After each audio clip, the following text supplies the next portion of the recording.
আজ টেম্পল সিরিজের ডে 20। আচ্ছা, আপনারা কি জানেন কালীক্ষেত্রের এত মহিমা কেন? কালীক্ষেত্র কালীঘাট, উত্তরে দক্ষিণেশ্বর আর দক্ষিণে বেহুলা বা বেহালা, মাঝে ধনুকের মতন বাঁকা অংশ হলো কলকাতা। পীঠ নির্ণয়ের তন্ত্র অনুসারে কালীক্ষেত্র কলকাতার মাহাত্ম্য বেনারসের সমতুল্য। সেই কলকাতার অভিভাবক রূপে কালীঘাটে বিরাজ করছেন মা দক্ষিণা কালী, সতীর 51 পীঠের অন্যতম।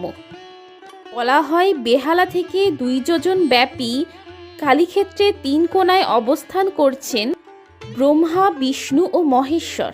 তার মাঝেই মহাকালীর অবস্থান। এখানে ভৈরবী, বগলা, বিদ্যা, মাতঙ্গী, কমলা, ব্রাহ্মী, ঈশ্বর ও চণ্ডী সর্বদা বিরাজ করছেন। তাই এই জায়গা কাশী বা বেনারসের মতোই মহাপুণ্যভূমি। কালীক্ষেত্রের মাহাত্ম্য এতটাই যে সেকালের মন্দির সংলগ্ন আদিগঙ্গার ঘাটটি বাঁধিয়ে দিয়েছিলেন খোদ ইস্ট ইন্ডিয়া কোম্পানি। এই পুরো ফেব্রুয়ারি মান্থ হবে টেম্পল মান্থ। তাই আপনারাও যদি এই টেম্পল সিরিজের একটি ভিডিও মিস করতে না চান তবে অবশ্যই চ্যানেলটিকে সাবস্ক্রাইব করে বেল আইকনে প্রেস করে দিন।